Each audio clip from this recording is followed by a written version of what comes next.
Hey, it's Lee. Welcome to Business Problem Solved. Today, I have an amazing guest. Maybe a little bit too much pressure right at the start, but we'll go with it anyway. So, former professional goalkeeper turned modern day goalkeeping legend, Mr. Lee Robinson. How the devil are you, sir?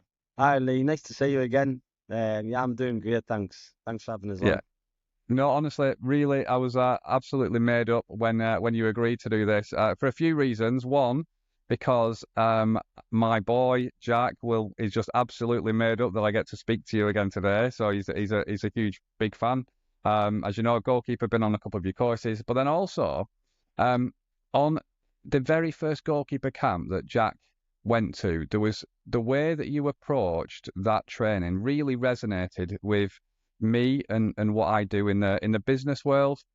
And I guess what we do is about engaging the heads, the hearts, and the hands, and try to encourage leaders to engage those of their people, because then that creates a high performing culture and environment. And what you did in those and what you've done in the camps is absolutely engages the heads of the goalkeepers that you're working with, engages the hearts of them because they love it and they feel it. Fundamentally, engages the hands and the footwork and stuff, although the physical action as well. And so I thought there was an absolute whether it's a dotted line or hard line between what I do and what I talk about. And I just wanted your perspective on that. But before we get into that, for those people who don't know, I mean, if anybody's on TikTok or any other social media I'm platform, they not. may have seen you. Oh You're all over the place, like. So, but well, for all I those think people, that's Mark does some good work in there, but I'm not on TikTok. so for those people who don't know who Lee Robinson is, who is it, and how has he got to sit in that seat today? Oh well, I was like you said, I was a former professional footballer. I packed in far too early.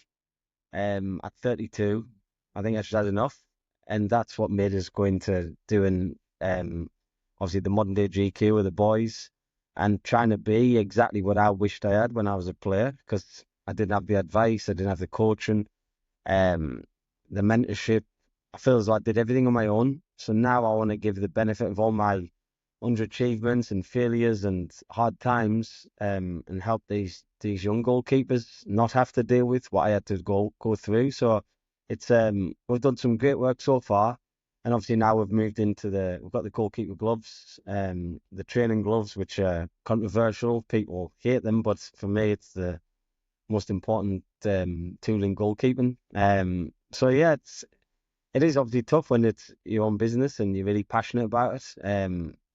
But that's what we really are. And I think we want to change goalkeeping in all ways, really. And I think we've had a big impact already. And um, it's a nice consolation of, like I say, my underachievement. And I look at it as failing because I was really talented from being 4 years old. I've never got coached at anything really at football, at goalkeeping. So everything was natural, but then it was a good thing. But then I think it was a bad thing as well. I thought talent was enough, whereas I learned that talent meant nothing. There was so many more important things to have, and as you see, all the top goalkeepers now, none of them are really known for being amazingly talented. It's more like machines, and got the work ethic, the attitude, application, mentality, and obviously physicality is a massive thing now as well. Um, so yeah, it's I'm trying to use everything I've ever been through to help as many young goalies as I can, and obviously there's a team of us, me, Sean, Mark, and Lucy, um, and all of us are all about looking after goalies and helping them. And even the glove, we brought out a glove at the start that we could have sold any goalie glove, but we brought out a training glove that everybody was scared of because we know how much it helps people. So, but yeah, it's been great so far. And it's been Amazing. brilliant to meet the likes of yourself and Jack and the camps. It's like for you to say that, it means the world to us that it's that Jack's really enjoyed it and you've took something from it as well. Absolutely. It's a really powerful mission that you're on. As well. So if I just talk about you for a second, Lee. So you said at 4 years old, is that when you started goalkeeping or in football? Like 4, 5. Obviously, my dad played and stuff, so we always used to go for a kickabout and that. But from a goalie, like I remember, it was weird because my best part of my game during my career was always sorry, I'm just making sure the wife was on. My best part of my game throughout my career was crossing, and I loved it. And now I'm really passionate about that. Now I think it's the one part of the game where it takes so many not many people like to do it. Not many people can do it. It takes so much. But ever since I was 4 years old, 5 years old, I remember teacher putting crosses in, and there's like 20 kids in the box, and I remember just I'd love taking the ball off people's head, just running all over the box and catching the ball. So it's funny, that was my earliest memories, really. Amazing. Um, maybe a bit when I stopped playing 4, 5, but maybe that like maybe 6, 7. Remember the school teacher wanted to put us in the school team, but I was too young. But I just remember being really natural at doing that. So it was, and obviously throughout my career, crossing was what I really liked the most and prided myself on, really. Yeah, love that. Love that. Did you always want to be a professional goalkeeper? I was always, up until I was a goalie, yes. But before that, I was always really good outfield, and I loved playing out. I think maybe 12, 13, I started being just a goalie.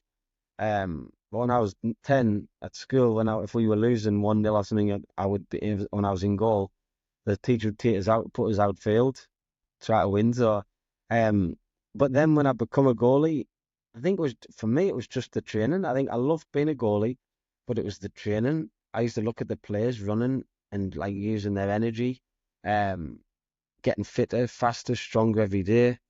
And as a goalie, standing there getting volleys kicked at you and half volleys. And I think even then, when I was young, I just thought this isn't right, really. Like, and I just didn't. I always say I would have been better off training outfield every day and playing a game as a goalie rather than.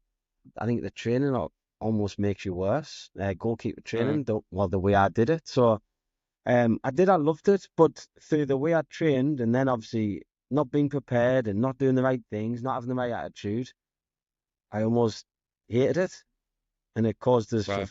probably 90% of my footballing life to be really unhappy. And makes you fall out with people. It makes you make bad decisions, and it was so really it was a really bad decision. But obviously, I had some brilliant times, but it was a bad decision because it didn't really suit my personality, and I didn't have the help and guidance to tell us what goalkeeping's about. I thought it was about something totally different, and I almost made it up as I went along. So but yes, I was loved running around the box, catching the ball from really, really young age, and I always remember that. Yeah. Yeah. How did you feel when you first became a professional footballer? Well, When it that's the went thing. Like, from something your hobby to, legal. I think it's a now 17 years old. You can leave college or school and sign a professional contract. I think it's ridiculous. You shouldn't be allowed to be a professional or class yourself as a professional till you've played 100 games. But me and all the young lads now, 17-year-old professional contract, like, you should have to play 3, 4, 5 years consistently or play a certain amount of games, and then you can be a professional. What other job can you just be a professional 2 weeks after leaving college or school? mm, So yeah, I think that was a like you shouldn't be allowed for me. But yeah, it was full time, and it was obviously I went to a massive club at Rangers, so it was somewhere I loved Glasgow, and so it made sense to go there. And obviously Rangers is a massive club, so it was. I always thought it was going to be tough moving away from my family because I was really close.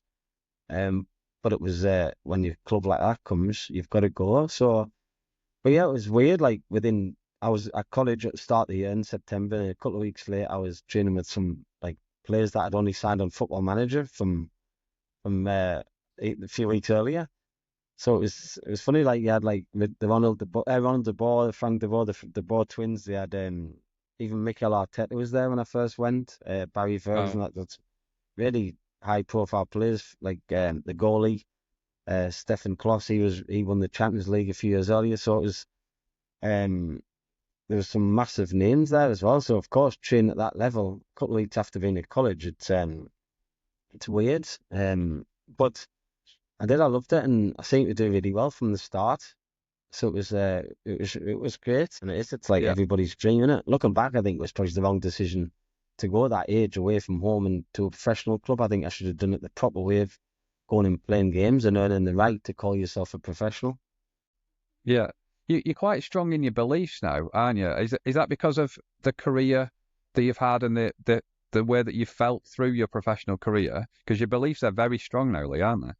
I hope you've coming across too strong there, but I just No, no. don't, I think for me it was really bad, and I don't understand like how like to be a professional at something, how you can just leave school and become a professional. Do you not have to work first? And Yeah. I always say you should have to earn the right to call yourself a professional instead of like there's lads that play 1,000 games non-league, never get the chance to call himself a professional. Then you get Mm. somebody leaving school, and a couple of weeks later they've got a professional contract. So I think things like that. And I've saw too many things in terms of the mental health side. I've saw too many people down, and I've suffered myself massively. Obviously, I think I take responsibility. I made bad decisions and didn't work hard as I could and stuff like that. But I've seen too many people struggle with the mental side. So it's a massive part of what we do now is protecting the players as well. And you see the signs straight away when they start being treated bad. But I'm also the first one to say, as a young player, if you've you've got to take the crap. You cannot expect to go somewhere and just um, be treated really well. You've got to take the crap, and then when you're in a great position, you can say what you want. I think I said a bit too early. I thought that wasn't right. That wasn't right. My friend's getting bullied here. This is happening. So I would speak my mind, but you cannot. You've got to just like what people say is play the game, don't they? Yeah. Yeah, absolutely. Absolutely. So at 32, that was the next, I guess. So you had your professional career, different clubs, and it sounds like a bit of a roller coaster time.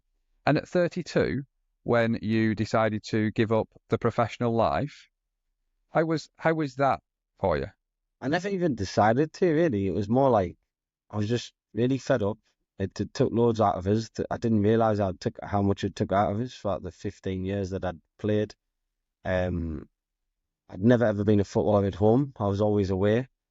Um, but 32, that's your best years. As a goalie, I would say like 31 to 34, 35 should be your best years. And it's funny because I had my best 4 months I'd ever had.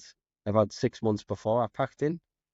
Well, not packed in before my last game. I had an Yeah. amazing spell. Like I had 20 games, 12 clean sheets, and I was a massive reason why we got away from. I think we were looking to go down to relegation spots, and we end up in the playoffs. And it was a brilliant time.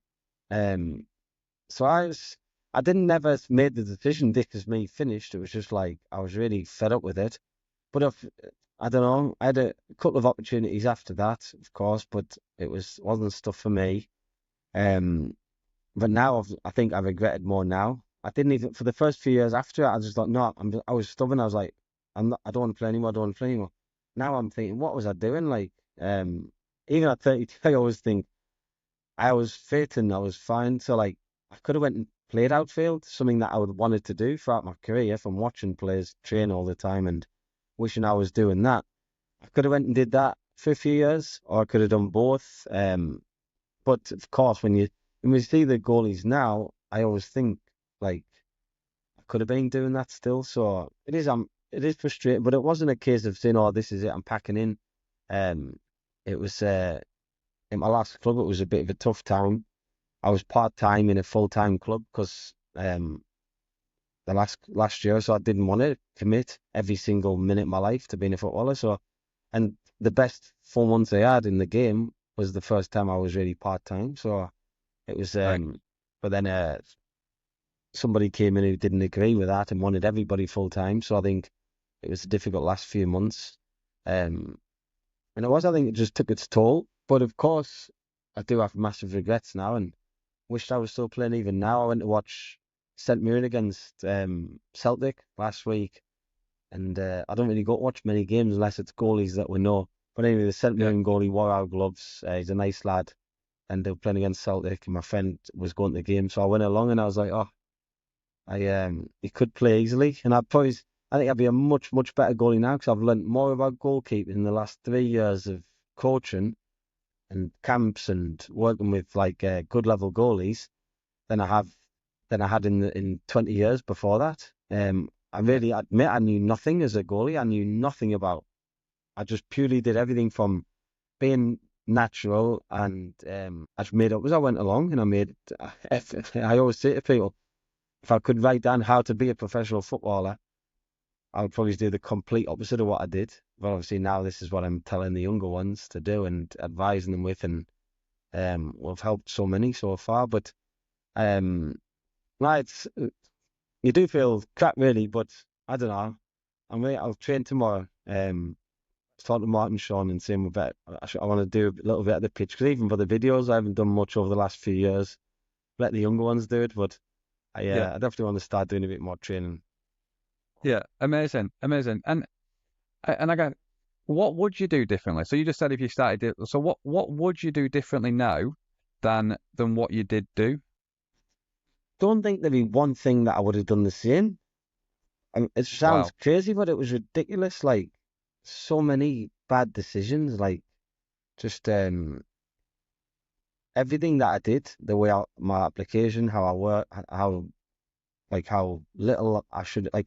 I always say I remember signing a good contract at Rangers when I was 20, and I used to leave the training ground at like 12 o'clock, and I had loads of good parts of my game, but I had so many that were so bad, like my left hand, um, my left foot, couldn't jump off my right leg. Um, since I wish I had so like for me now, I'm giving them a clip saying get yourself back in there and now on your right leg jumping off, and now on your 10 minutes on your left foot, 20 minutes here, 20 minutes there. You've got you could be there till 5 o'clock. You should be really as a young lad. Should be there 9 till 5 every day. Um, and also getting used to if people have to go into the real world, at least you've been used to doing proper days. Um, but like that was I always think about that. Like, what was I doing? Like, what was I thinking? So, but I never really did it my whole career. I did stuff where I'd do my running extra, and I think a lot of the time when I did put more effort in, you had your better times really. But as a young player, I should have been in so much more than I actually was. Um, but again, because you're a professional, because you're 20, I'd already made my debut, and you're involved with the first team. It's like nobody tells you anymore. So Right. I do take responsibility. It was stupid of me, but of course it would. You want somebody to advise you and say, by the way, like, if somebody said to me, Lee, by the way, it's nothing to do with talent getting to the top level. I would have shit myself. But Yeah. I genuinely believed that it was just talent, and that's all you needed to get there. And couldn't have been further from the truth. But I would say like almost everything I would change. Even like buying a house to live in at 19 or 20. Like when you're a goalie, you've got so much pressure to deal with anyway. But then adding that by buying a house, just there's no need. Um, just stay in digs and stuff like that until you're in a position where you can always have it. But yeah, I think I put a lot of pressure on myself. Nothing. I always had the attitude of like nothing's good enough because I thought I had that talent that only being the best was good enough, and I ended up getting nowhere near that. Never mind, I didn't even reach my potential anywhere near that. So it was definitely like a self-destruct thing. Um, Yeah. so I met with like me and Mark met up with Joe Hart a few years ago, and he was saying like, said, how did you feel in that? He says, oh, I took it like everything's a gain. Now, whether it's good or bad, it's a gain. I'm getting better from it, learning from it. And it was just like the total opposite attitude, and I wish I had a bit of that. So definitely, however, it was like a self-destruct thing, and I could have had a brilliant career. But sometimes I think I did all right because I had that massive handicap of like worrying and not having the right mentality. So I was fighting against that as well a lot. So it's a lot harder to play. Anybody can play when they're feeling good, but it's a lot harder when you're feeling down. But I think for me, a lot of it was I used to play games and because I didn't work hard enough. I think I went to games thinking something's going to go wrong. I almost didn't, Yeah. as if I didn't deserve to be there.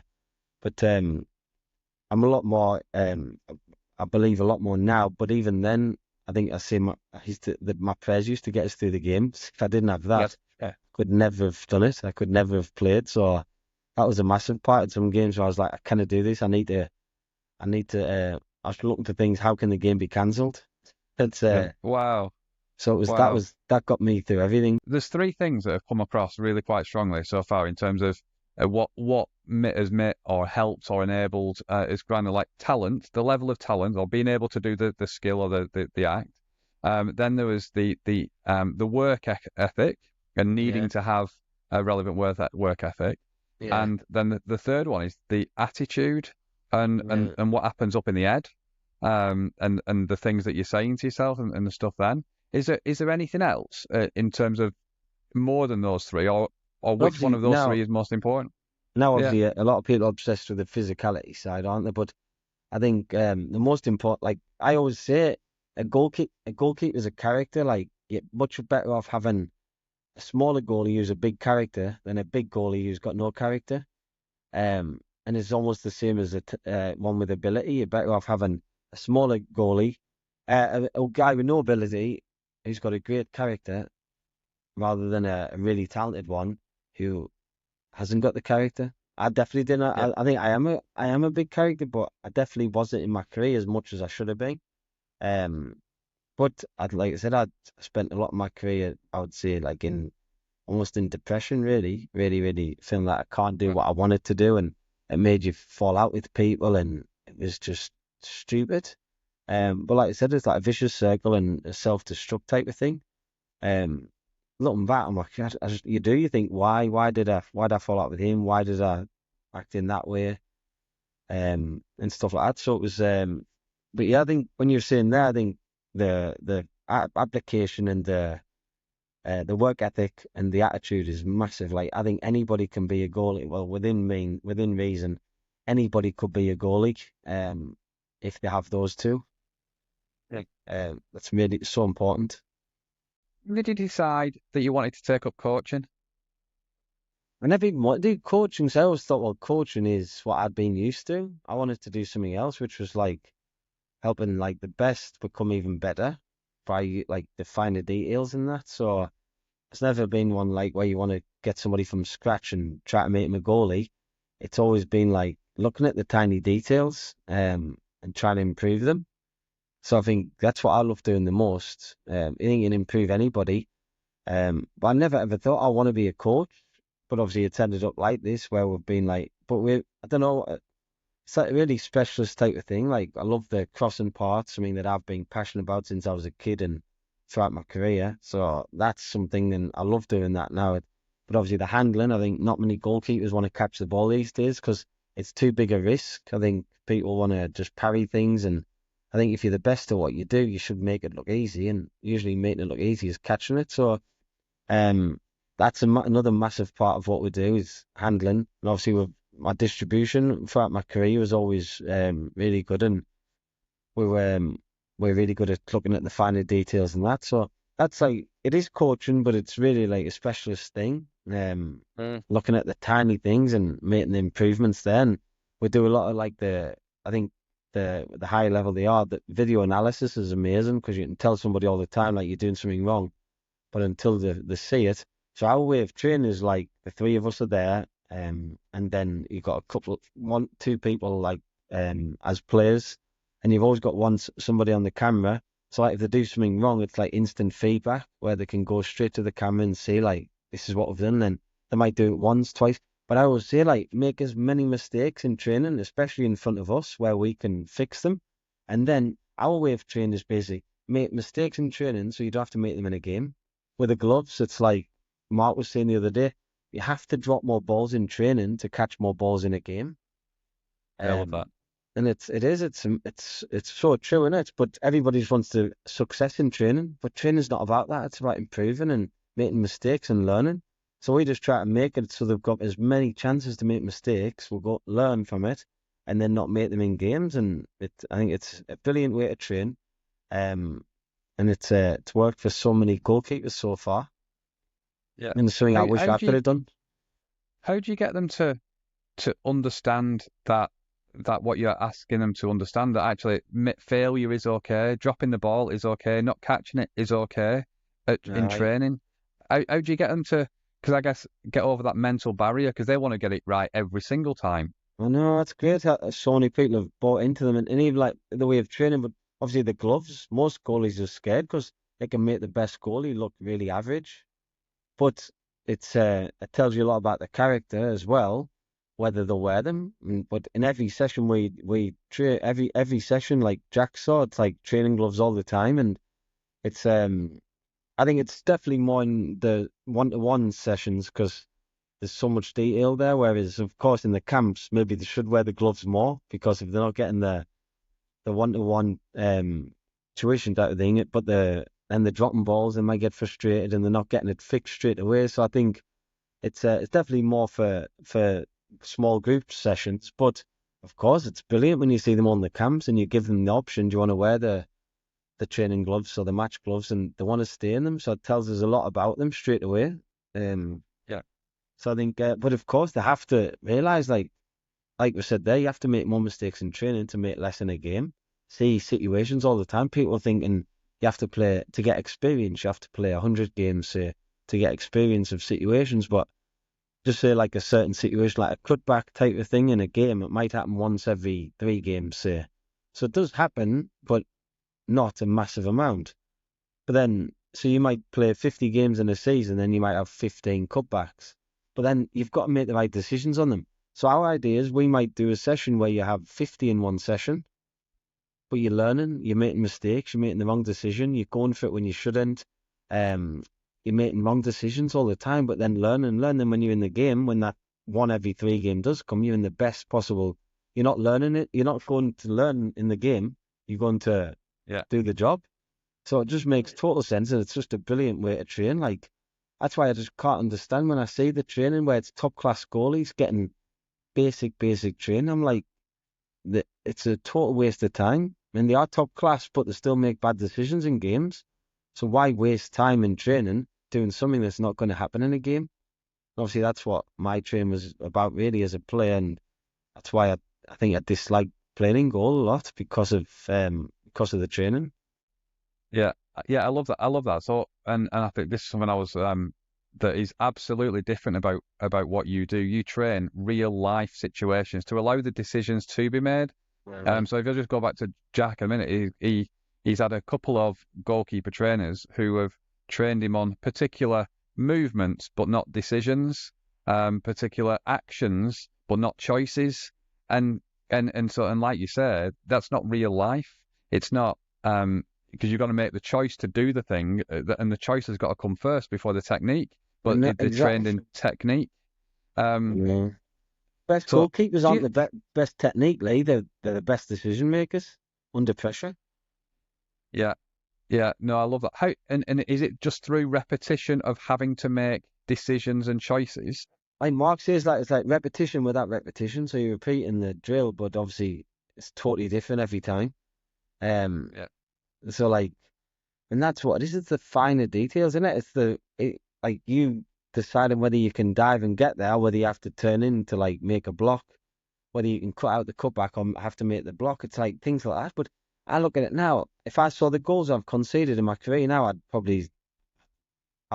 couldn't see it because I feel like I know now what I should be doing. Whereas back then, 1v1, if a 1v1 happened, I think, oh, well, this is a goal because it's 99%. Now, from learning what I've learned for 1v1s over the last few years, I think it's like 50-50, maybe like 60-40 in the goalie's favour if you make it that way and if you're confident. And it's, whereas I used to think, oh, 1v1, it's a goal. It shouldn't even be saving it. I don't think I saved one in my life. I think one hit us, but I hardly ever saved a 1v1. It certainly wouldn't have been with the right technique if I did.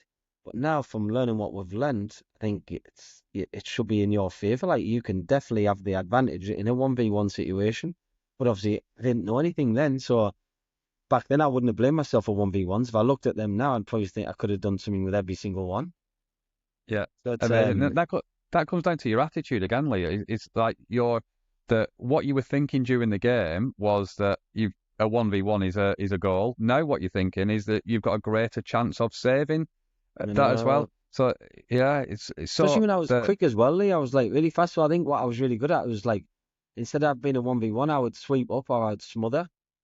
But I didn't have the tools to, if I couldn't do one of them two, I didn't have the tools to be able to save the 1v1. I even know what to do. Like, I yeah never got like, in training throughout my career, I don't think I did one session on in-swinging corners, whereas in-swinging corners happens maybe 3, 4, 5 times a game, guaranteed. Um, so it's, again, in our training, like, a massive part of it is crosses and in-swinging corners, especially. We try to do right and left foot, make it so it's balanced. Um, So it is just try to cover every angle, and we're all about making things look easy. I think too many people think because you're a goalie, you have to jump, you have to dive. Whereas for us, the more your feet have to leave the ground, the worse the goalie you are. So like making everything look easy, I think that's a massive part. We've had some goalies where they've every time the ball's come, they've wanted to go on the floor, but then it makes it look hard. And as soon as they start doing that, and then they watch themselves as well, they think, blink and heck, like what was I doing before? Like why was I going to the ground all the time? So again, the camera stuff and the feedback, instant feedback it's massive as well. So it Yeah, definitely feels like we'll cover every part of the game, and it's like I say, I wished it's everything that I wished I could have had when I played. I don't know how I would have reacted if somebody came to me with this. I might have said, I don't need it.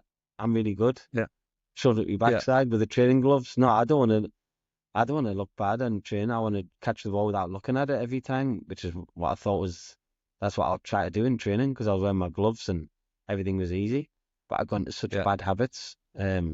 So in our training, you kind of get into bad habits because it's all decision making, but it's also with the training gloves. If you're slack, you can look really, really bad from it. And so the one of the lads we've put into really a good club, and he sums it up. He was like, I used to love training and like worry about games. Now I hate training with yous, but I love the games because I've got my gloves on and I've been used to doing all this hard training. The games are much easier than the training, so you might have that yeah, pressure from the fans and that, but you haven't got all the other stuff that we'll add into the session, especially the yeah. gloves, Love that. which are horrendous. Yeah. If you hadn't had such a challenging career, do you think you would be as good as you are at modern day? No, no, definitely not. I think if I hadn't made all those mistakes as a goalie, I'd never be able to do this. I think now, like, you could have an amazing goalie who's played top level for 20 years.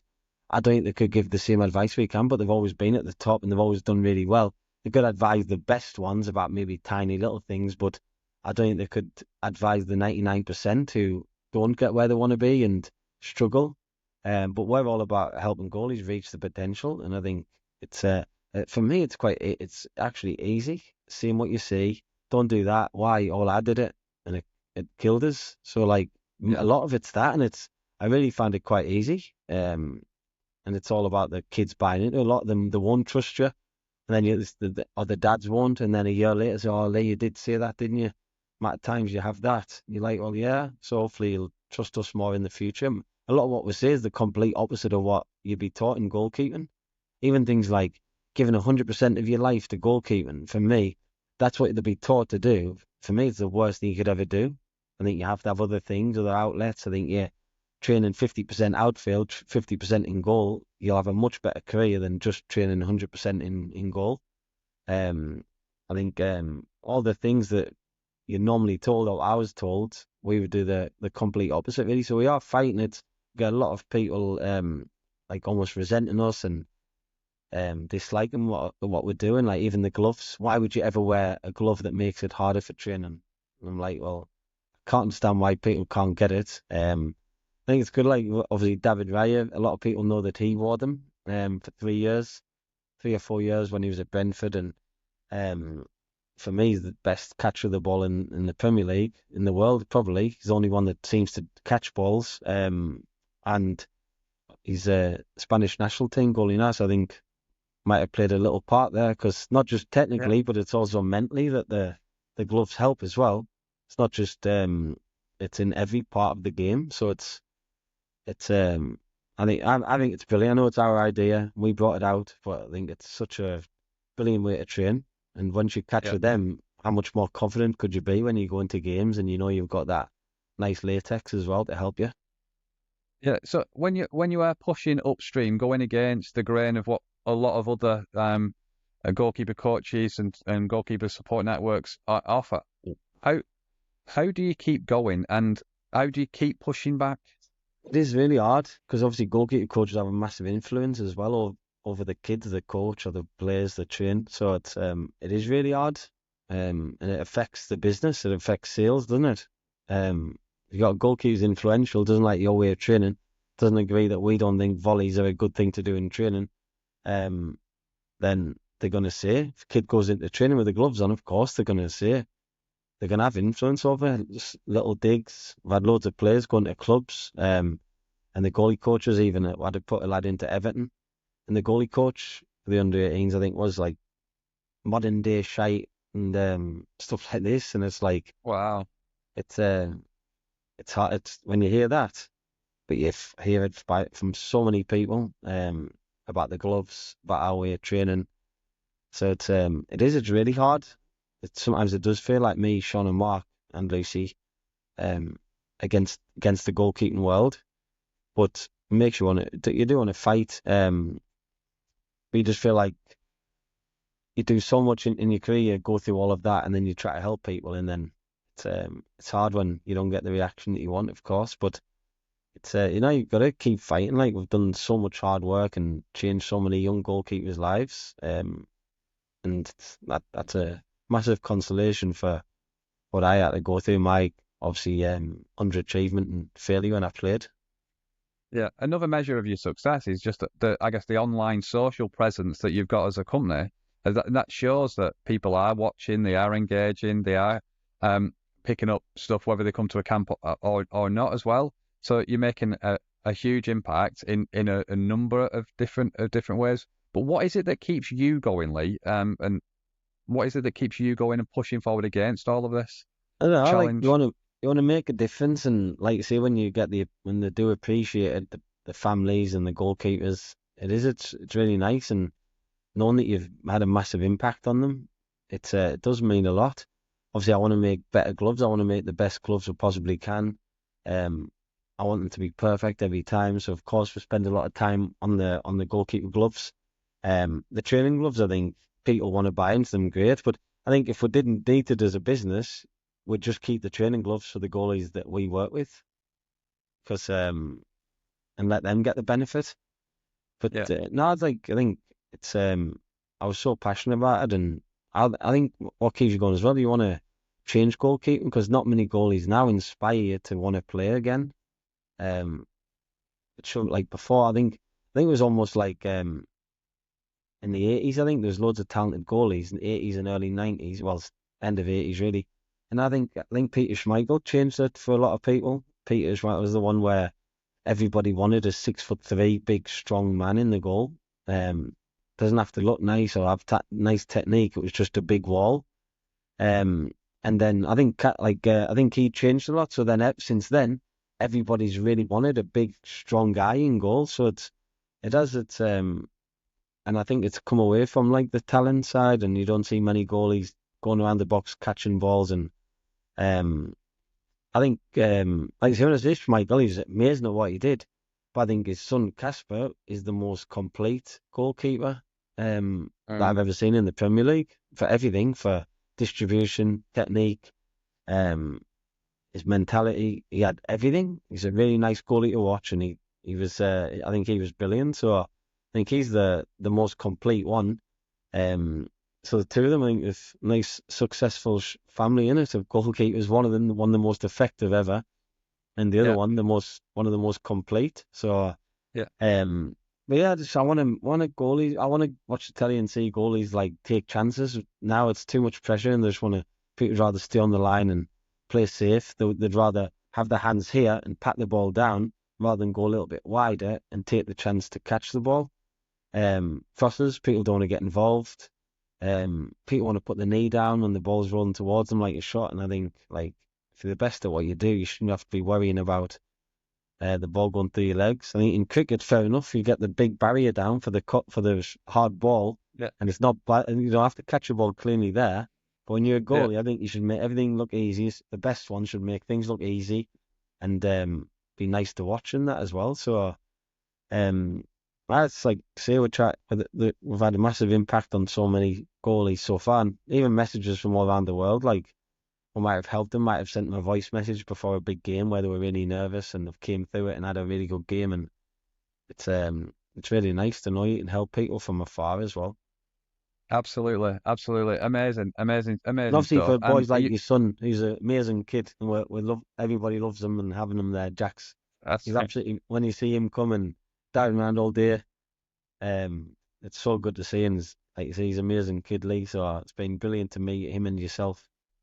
Oh no, honestly, he's absolutely loved, and I mean, he's covered in Voss stuff at the minute in Yeah. the house, and it's crazy. He's got all the stuff. He loves it, and I guess so. Just a few more questions, Lee, if you're okay for time. Oh yeah, of Are you course, yeah, okay? Yeah, yeah.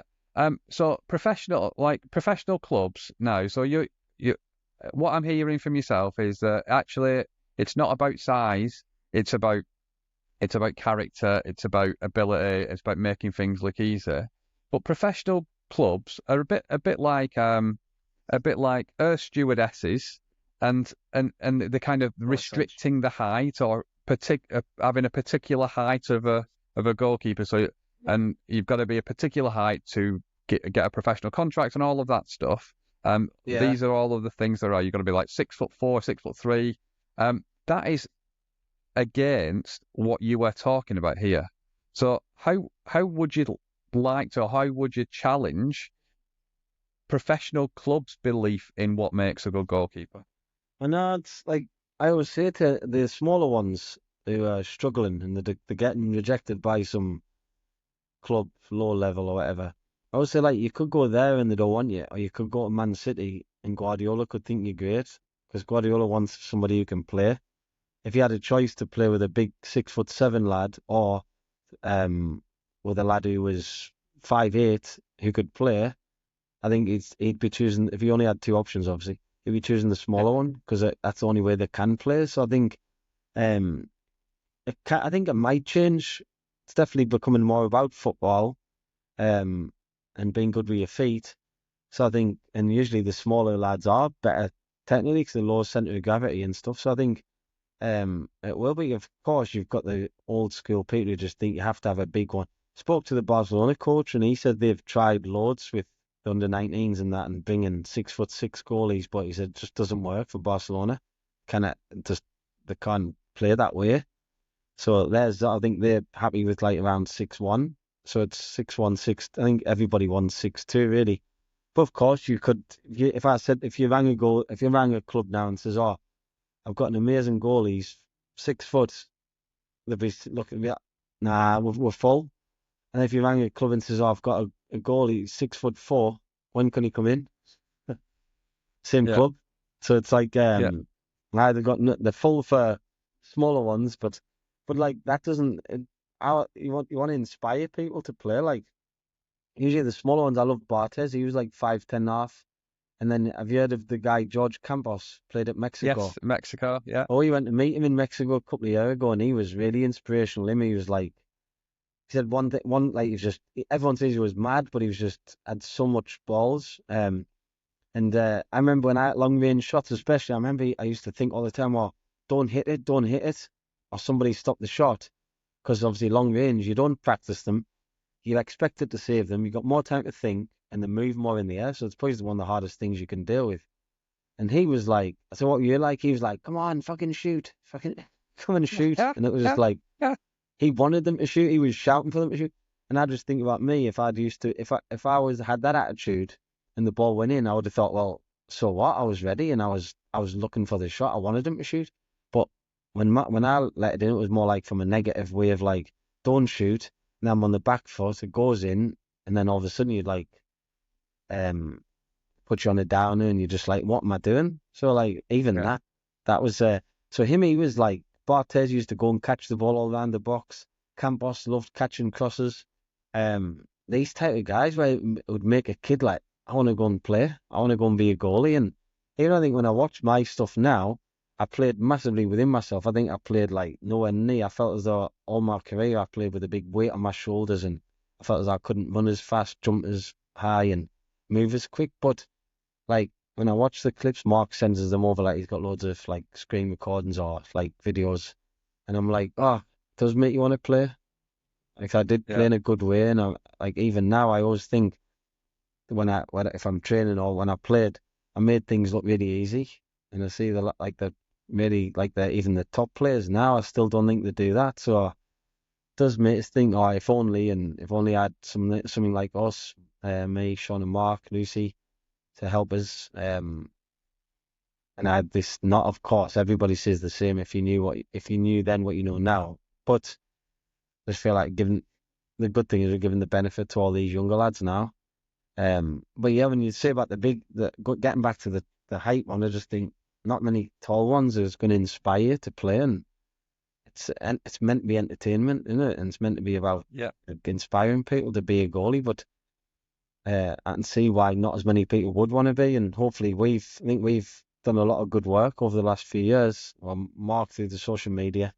Um, and I think we have done a lot. I had like a message just last night. I replied to one from the Faroe Islands saying he's 5'11", and we've inspired him to keep playing when he was younger. When he was 14, he was really, really small, and now he's 5'11". He's doing really well. He says he puts it that like big part was watching the videos and listening to what we had to say. Amazing, amazing. How does that feel to be having such an impact globally? I know that's it. Like I said, it was like we had a one from Texas, who had a game, and there was different time zones, but he had a game, and I was out at night, I think, for something to eat, and I ended up sending him a voice message just to say help him, and then he had a really good game. And when somebody does that and then tells you after, wasn't a massive thing for us to do, but it was it's amazing how much you can help people. So of course, like I think when you get messages from all around the world saying we've inspired them and helped them, it's brilliant, isn't it? It means a lot to us. Yeah, it is amazing, and it's showing the level and size of the impact that you're having and you're making with all of these goalkeepers of different ages and different abilities, as well. Did you, when you set modern day up, did you believe that you would have the level of impact that you've had, I guess currently, and what was your vision for modern day in the end? It's funny because it was we thought about me and Mark were coming back from the Metro Centre, I think. And I was saying like, what could we do that wasn't coaching, but we could like help young goalkeepers. I didn't want to be a coach and never ever wanted to be. I want to be something like a mentor type thing. We always said we'd love to get a player who got released from a club, thought he was going to have to pack in, um, didn't want to play again, and then we work with them, show them, give them all this advice, way of training, and then put them back to a club that's an even better level. And it was funny because we had a lad who his dad reached out in, um, he absolutely loves what we do, and loves all the videos, and I think we inspired him a lot. So we invited him up because he'd been released from a club. I think it was Reading he got released from. And we invited him up, and obviously his dad was in a like really struggling because the lad was having a hard time being released and didn't know what to do. And he was so appreciative that he could come up. So he came up to training. He was like very coached by an academy, but we saw something there, and we thought he was a good kid in the family, so we invited them up. Anyway, it was great. And then they came up again, and we just thought, oh, we could help him here. So we got him into a few clubs, but it was always like they really liked him, but they want 6'2", so the lad was about 5'10" at the time. Anyway, he got released from Reading at 15. So I think he was 17 at the time. And then Everton came in after working with us for maybe a year. Everton came in and he signed a contract there. So it was like everything we'd said before. Take a lad who'd been released from a lower level, work with him, and put him into a much better level. So I think showed straight away. And I definitely think even then, like 4 years ago, what we knew then, we know a million times more now. So it feels like I knew nothing in 2020, whereas now feels like you've learned so much. So, Yeah, but yeah, that was a typical example of like totally changing goalkeeper's life by and exactly what we'd spoke about when we're in the car. So it was really good. But then obviously we've done it with quite a few since. Haven't always had the appreciation in that, which is obviously hard. But we've done loads of changed so many goalies, like helped them lads that have been released or having really tough times, and then helping them get back to an even better level. So it's it shows it works. Although the appreciation is always there, it's we've definitely proved that this way of training works and the advice and everything that we do. So it's been brilliant.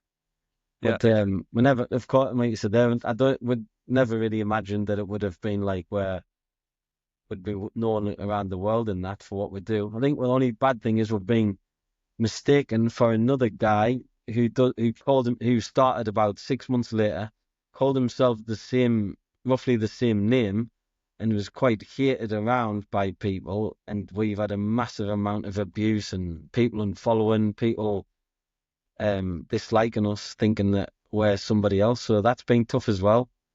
Yeah. Like I said, he called himself very similar name, and people mistaking us for him. So it's not been great neither. But what can you do? You put out a couple of posts just to say this is a different person, but still, a lot of the damage was done.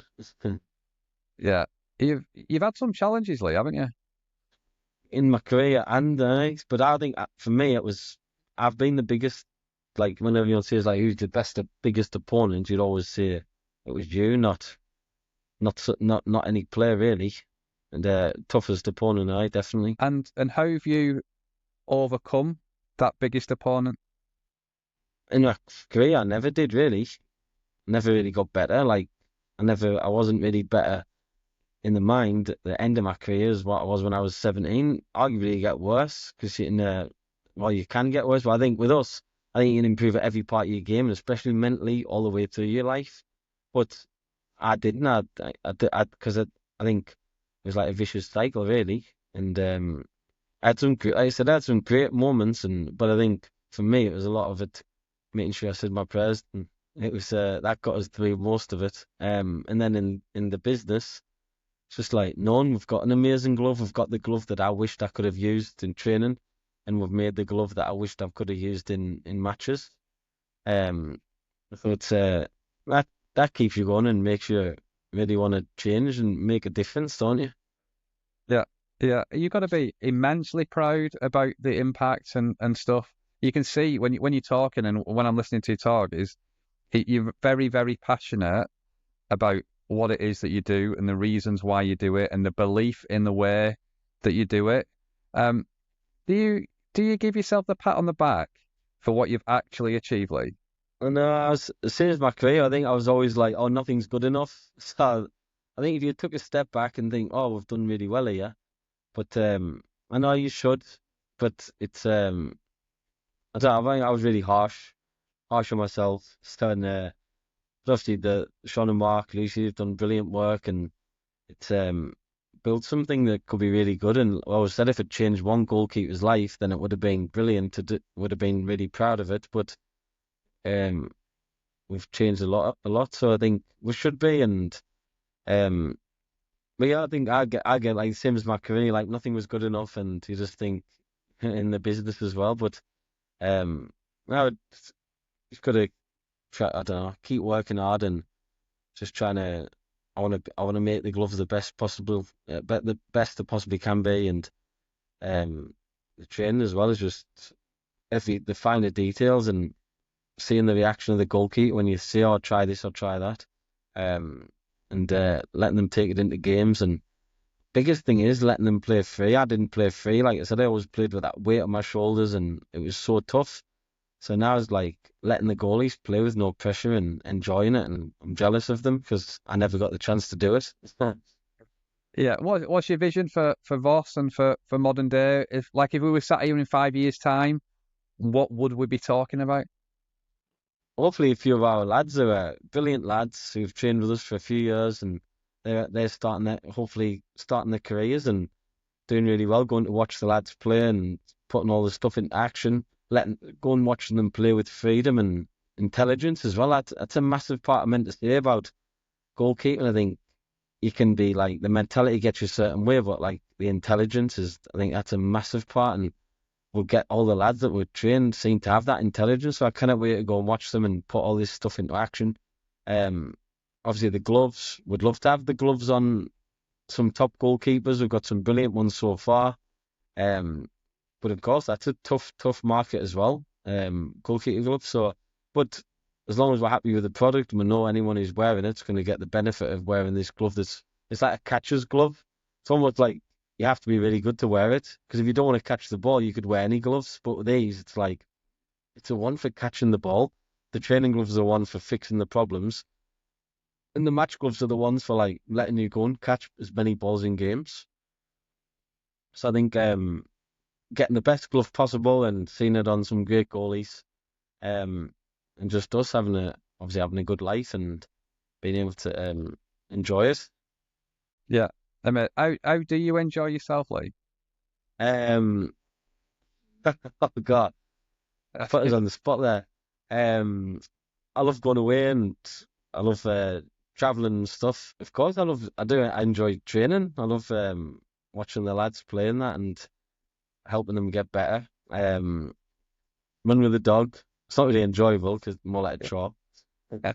But I'd put, I don't know. I just I love going away and seeing new places. Yeah. Um, and playing my tennis and of course putting as much time and effort into helping the business and training and stuff. Yeah, amazing. So just two more quick questions for you, and then Yeah. I'll free you, and you can go about your day. Oh no, I Um, don't think that's. so what does a former professional goalkeeper, now social media and um goalkeeping mentor, not coach, legend, have for his tea? Oh, my tea. What tonight? On most Yeah, days. yeah. Wait. Well, I mean, do you have are you a creature of habit? No, no, just different every day. But there's a really nice Right. Italian takeaway near where we live, so I love getting bolognese and then getting my fresh pasta from the shop. I make Love it. rock buns. I make rock buns most days. It's like I don't know if There you people know what it is, but it's like a scone, but it's a bit better. It's much nicer. It's more like a biscuit, I think, than a scone. So I make Have you them ever loads, and considered everybody taking loves. those to your camp? I know thought about it loads, but it's a lot of time and effort to make them. So I make about 5 or 6 a day, or every couple of days. But the feedback's great, so definitely should start a little cafe. I know all the best coffee places, so I could so I definitely should get into that. Yeah, you're a man of many talents, Lee, aren't you? Uh well, sort of, I think. Just natural at Yeah, making rock buns as well. Just yeah, rock buns and I could do goalkeeping quite well when I was young. yeah. Yeah, amazing, amazing. If people wanted to know more about you, where would they go? What would they do? What would they find? Where would they go? Yeah, what's the Um best place to find stuff about you? oh, probably just the social media, innit? Monday GK, on social media, and I say I'm definitely going to start doing more of the training now because I've missed that for over the last few years. So definitely need to start doing more of that. And of course, anybody who wants to know anything, if they've got any questions or if they need help, they know somebody who's a goalkeeper and who's struggling, or think that's we're great when things are going well, but I think our biggest value is when the goalkeeper's having a tough time. So we're always there to answer questions and help, and if we can do anything, we will. Amazing, amazing. I just want to say, Lee, as a parent of a young goalkeeper, the support, the advice, the camps that you offer have been invaluable for Jack. And so my boy, he lacks confidence at times, but what your sessions have done have built his confidence, which is invaluable. So yeah, on behalf of all parents of Oh, goalkeepers and everything, thank well, you. that means the world to us, Lee. Like I say, he's an amazing kid. We've loved having him at the camps. I think he's been to three camps, hasn't he? 3 or 4, and it's Yeah. um it's obviously it's brilliant to have you there, and he's such a great kid. All the other younger kids love him, and so if we've helped him in any way, we'll be delighted. But hopefully, we can help him throughout his goalkeeping life and help as much as we can. Yeah, no, amazing. I just want to say thank you so much again for your time spent today, Uh, having a chat, sharing your story and your journey. It's been amazing. Good luck with everything that you've got well, going thanks, on. Lee. Thanks very much, Lee. Great to see you, and hopefully catch up soon, right? Thanks for having us Cheers, on. Lee. Take care.